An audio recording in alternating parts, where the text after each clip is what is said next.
बिस्मिल्लाहिर्रहमानिर्रहीम। अस्सलाम वालेकुम। मैं आप सबको अपने चैनल टेस्टी फूड रेसिपीज़ में खुशामदीद कहती हूँ।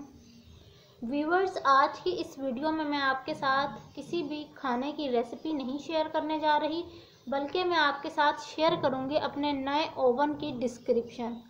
यानी मैं आपको बताऊँगी कि मैंने इसे कहाँ से बाय किया।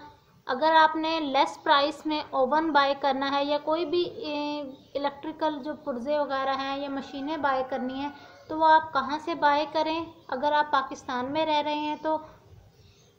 इसके अलावा मैं आपके साथ ये भी शेयर करूँगी कि आप ओवन में किन बर्तनों का इस्तेमाल करें और किन बर्तनों का इस्तेमाल ना करें। साथ ही कुछ प्रिकॉशनरी मेजर्स भी दूंगी ओवन के मुतालिक। तो चलिए इस इंफॉर्मेटिव वीडियो को शुरू करते हैं। सबसे पहले तो मैं आपको बताती चलूं कि जब भी आपने कोई भी अपने किचन का सामान लेना है, जो भी इलेक्ट्रिसिटी से चलती हैं चीज़ें, जैसे ओवन हो गया, चॉपर हो गया, ग्राइंडर हो गया, तो आपने कैनवुड की लेनी है। देखिए, मैंने ओवन भी कैनवुड का लिया है और इसीलिए लिया है क्योंकि इनकी जो जितनी भी इलेक्ट्रिकल अप्लायंसेस हैं वो सारे ही बहुत अच्छे हैं। मैंने उनको इटसेल्फ खुद यूज़ किया है, मेरा एक्सपीरियंस उनके साथ बहुत अच्छा रहा है। और अगर आप ओवन बाय करना चाहते हैं तो सबसे पहले इसके लिए ये ज़रूरी है कि आप देख लें कि आपकी रिक्वायरमेंट क्या है, यानी आप घर में कितने अफराद हैं। अगर अफराद थोड़े हैं तो आप ओवन का साइज़ मीडियम लें, वरना अगर अफराद ज़्यादा हैं तो लार्ज साइज़ का ले लें। इसके अलावा नंबर 2 पॉइंट पर जो रिक्वायरमेंट में आपकी चीज़ आ जाती है वो ये है कि आपने आया ओवन गैस वाला लेना है या इलेक्ट्रिसिटी वाला लेना है, बिजली वाला लेना है। अगर आपके पास गैस मौजूद है आपके घर में तो आप गैस वाला ले लें, वरना बेहतर यही है कि आप इलेक्ट्रिसिटी वाला, बिजली वाला इस्तेमाल करें। नंबर 3 पर बात यह आ जाती है कि जब भी हमने ओवन ख़रीदना होता है तो हम ये सोचते हैं कि हमने ऐसा ओवन लेना है जिसमें बेकिंग भी हो और माइक्रोवेव भी हो, यानी आपका खाना आप गर्म भी कर सकें और बेक भी कर सकें। तो जी, ऐसे ओवन के लिए जब आप बाय करने जाएं तो उन्हें आपने कहना है कि हमें कन्वेक्शनल माइक्रोवेव ओवन दे दें या दिखा दें। तो उसके अंदर क्या होगा, दोनों फंक्शंस होंगे, माइक्रोवेव भी आपका होगा और ग्रिलिंग भी होगी, यानी बेकिंग भी होगी। इसके अंदर आप रोस्ट भी बना सकते हैं, केक भी बेक कर सकते हैं, कुकीज़ भी बेक कर सकते हैं। तो ये थी वो चीज़ें जो हमारी रिक्वायरमेंट लिस्ट में हमें पहले से ही अपने जहन में सोच के रखनी है। दूसरी बात ये कि कहाँ से आप जो है इलेक्ट्रिक चीज़ें जितनी भी आप इस्तेमाल करते हैं वो सस्ती बाय कर सकते हैं। ये मैंने जैसे ये ओवन लिया है, आप यकीन नहीं करेंगे, मैंने 15,000 का बाय किया है और ये हम लाहौर से लेके आए थे।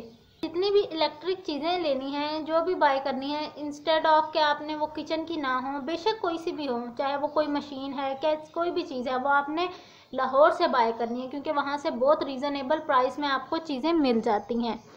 तो अगर आपने ओवन बाय करना है तो तब भी आपके लिए बेस्ट ऑप्शन है कि आप लाहौर से कंटेनर मार्केट, जो कि दरोगा वाला जगह पर वाक़ई है, आपने उधर से ऐसी चीज़ें बाय करनी है। आपको टैक्स के बगैर वो चीज़ें मिल जाती हैं, अक्सर लोगों को नहीं मालूम होता। अब हमने काफ़ी सारी गुफ्तगू कर ली अब ओवन के मुतालिक, उसकी रिक्वायरमेंट के मुतालिक।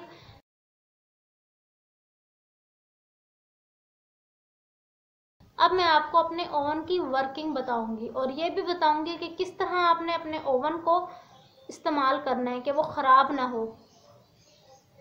Let's start this informative video.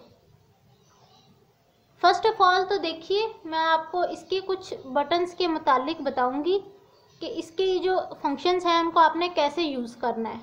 देखिए, यहाँ पर ये माइक्रोवेव का भी ऑप्शन है, ग्रिलिंग का ऑप्शन भी है और साथ है वेट डिफ्रोस्ट, टाइम डिफ्रोस्ट। यहाँ पर आपकी चीज़ें जो हैं टाइम वगैरह शो होता है, साथ और भी बेकिंग के मुतालिक भी यहाँ लिखा हुआ होता है। इसके अलावा लिखा हुआ है क्लॉक एंड टाइमर। फिर है स्टॉप, यानी अगर आपने ओवन चला रहे हैं, मुसलसल यूज़ कर रहे हैं और एकदम आपको कहीं रोकना पड़ जाता है किसी टाइम पर आके, तो आप यहाँ पर क्लिक करके स्टॉप कर सकते हैं। इसके अलावा ये स्टार्ट और टाइमर के लिए है और ये नीचे रोटेटर है, इसके बारे में भी मैं आपको बताऊंगी। चलिए अब सबसे पहले मैं आपको माइक्रोवेव के बारे में बता देती हूँ कि आपने इसमें माइक्रोवेव मोड किस तरह से यूज़ करना है और इस पर कौन कौन से बर्तन इस्तेमाल कर सकते हैं आप, कौन से नहीं कर सकते। देखिए मैंने अपने माइक्रोवेव के को ऑन कर लिया है, स्विच इसका लगा दिया है। सबसे पहले ये देखिए माइक्रोवेव, जब माइक्रोवेव के सबसे पहले आपने इस बटन को प्रेस करना है तो इस तरह से यहाँ पर टाइमर शो होगा। ये देखिए यहाँ पर ये निशान भी बन जाते हैं। अब आपने कितने टाइम के लिए अपने फूड को गर्म करना है, जिस चीज़ को भी आप गर्म कर रहे हैं वो कितने टाइम के लिए करना है आपने वो सेट करना है। उसके लिए जिस चीज़ का आप यूज़ करेंगे वो है स्टार्ट। यहाँ यह छोटी ये वाला जो बटन है स्टार्ट वाला, इसको क्लिक करेंगे। इस रोटेटर को 1 टाइम इस तरह से रोटेट करना है। अब आप जितनी टाइम इसको रोटेट करेंगे उतना ही आप देख रहे हैं टाइमर जो है वो चेंज होता चला जा रहा है। 25 सेकेंड, 45, 50। फॉर एग्जांपल आपने 1 मिनट और 10 सेकेंड के लिए अपने माइक्रोवेव मोड पर अपने ओवन का यूज़ करना है, तो आपने सेट कर दिया टाइमर सेट करना मैं आपको बता चुकी हूँ।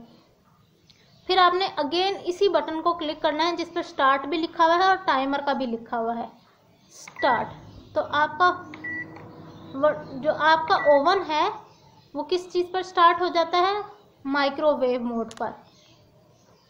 अब सेकंड थिंग, ये तो हमारा हो गया कि हमने माइक्रोवेव पर किस तरह से अपने माइक्रोवेव मोड का इस्तेमाल करना है। क्लियर कर देंगे। अब मैं आपको बताऊंगी ग्रिल, या फिर जिसे हम कॉम्बो मोड भी कहते हैं। अब मैं इस मोड की डिस्क्रिप्शन आपको दूंगी।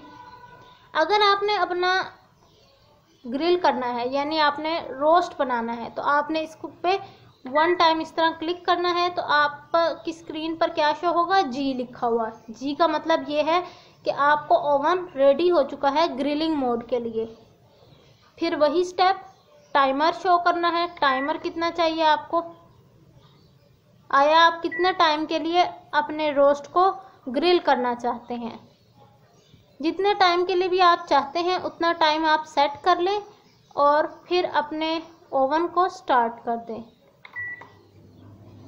अब आपका जो ओवन है वो किस चीज़ के लिए तैयार हो गया है, ग्रिलिंग मोड के लिए। जब आपने बंद करना हुआ यानी आप एक दफ़ा ऑन करके चेक करना चाहते हैं और फिर स्टॉप करना चाहते हैं कुछ टाइम के लिए, तो आपने इस बटन को क्लिक कर देना है जिस पे लिखा हुआ है स्टॉप या फिर क्लियर।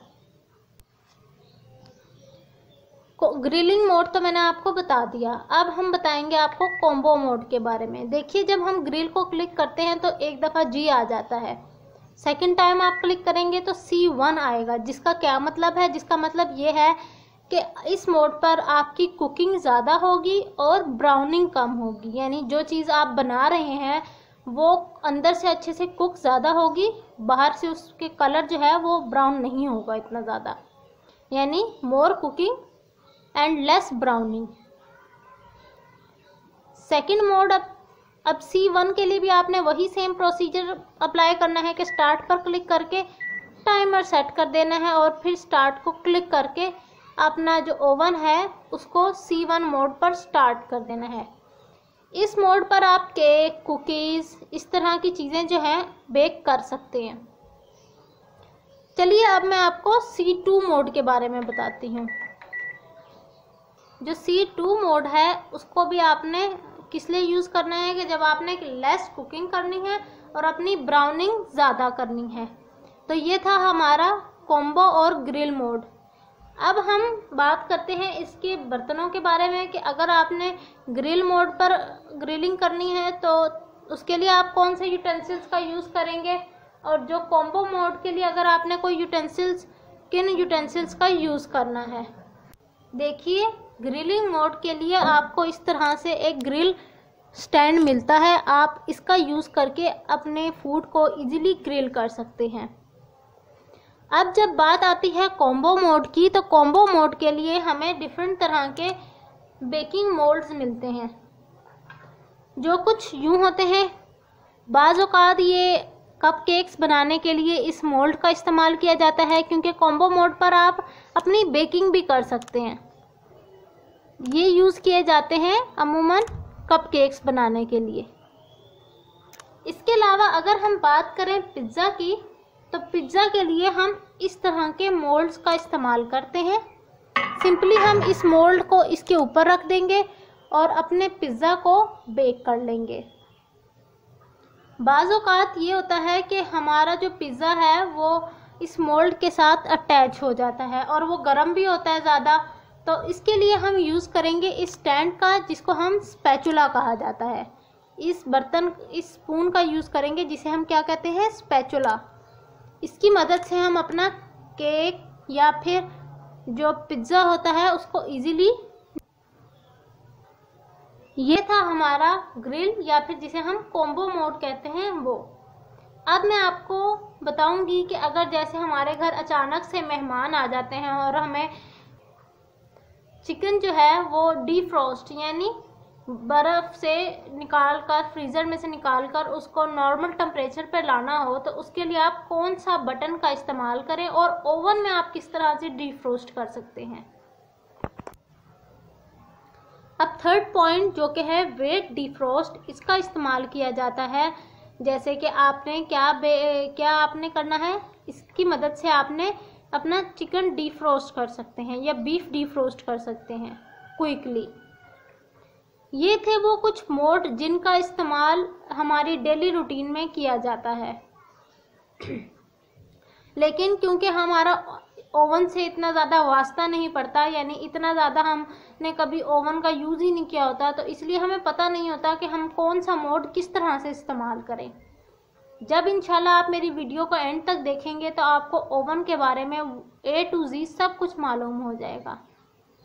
अब हम इसकी प्रिकॉशनरी मेजर्स की तरफ चलते हैं। अब आ जाती है बात इसकी प्रिकॉशनरी मेजर्स की, यानी किन चीज़ों का ख्याल रखा जाए तो हम ओवन को इजीली यूज़ कर सकते हैं। उनमें नंबर 1 बात तो ये है कि कभी भी आपने ओवन के अंदर मेटल के बर्तनों का इस्तेमाल नहीं करना। इसके अलावा कभी भी आपने अपना जो है लोकल एडाप्टर का इस्तेमाल नहीं करना। थर्ड 1 बात यह है कि कभी भी आपने माइक्रोवेव मोड पर प्लास्टिक के बर्तनों का इस्तेमाल नहीं करना। इससे क्या होगा, आपकी प्लास्टिक के जो बर्तन हैं वो भी मेल्ट हो जाएंगे, यानी वो ख़राब हो जाएंगे, और इसके अलावा आपकी जो ओवन की फंक्शनिंग है उस पर भी बहुत ज़्यादा असर पड़ेगा, यानी आपकी ओवन की फंक्शनिंग ख़राब हो जाएगी। फोर्थ 1 बात यह है कि आपने जब भी अपने ओवन में कोई चीज़ रखी है, क्योंकि वो बर्तन गर्म हो गया है, जो आप जिस बर्तन का इस्तेमाल करके आपने बेकिंग की है, तो आपने क्या करना है, या तो ग्लव्स का यूज़ करना है या फिर आपने किसी कपड़े का यूज़ करना है, यानी जो किचन टॉवल होता है आप उसका यूज़ करते हुए अपनी जो भी बेक्ड चीज़ है उसको बाहर निकाल लें। कभी भी आपने जो है डायरेक्ट हाथ से चीज़ नहीं उठानी ओवन से, क्योंकि ओवन के अंदर ऑलरेडी वो चीज़ डाली हुई होती है और वो गर्म हुई भी होती है, यानी हमारा जो भी बेकिंग का अमल के बाद वो चीज़ बहुत ज़्यादा गर्म हो जाती है। फिफ्थ 1 और लास्ट प्रिकॉशन ये है कि आपने कभी भी अपने ओवन को पानी के नज़दीक नहीं रखना, क्योंकि ये एक इलेक्ट्रिक चीज़ है, इलेक्ट्रिक अप्लायंसेस है, तो इस वजह से आपने हमेशा इसको पानी से दूर रखना है। अगर आप पानी के नज़दीक रखेंगे और इसको ऑन करेंगे तो डायरेक्टली हार्म आपको होगा, क्योंकि इससे करंट प्रोड्यूस होगा जो कि आपके लिए और सबके लिए बहुत हार्मफुल है। ये थी मेरी एक इंफॉर्मेटिव वीडियो ओवन के मुतालिक। आप मुझे ज़रूर कमेंट बॉक्स में बताएं कि आपको मेरी ये इंफॉर्मेटिव वीडियो कैसी लगी। अगर अच्छी लगी है तो चैनल को सब्सक्राइब कर दें, वीडियो को लाइक करें, और इसी के साथ मुझे इजाज़त दीजिए। इंशाल्लाह नेक्स्ट वीडियोज़ में मैं आपके साथ शेयर करने जा रही हूँ कुछ ओवन की मदद से बनने वाली रेसिपीज़। अपनी दुआ में याद रखिएगा। अल्लाह हाफिज़।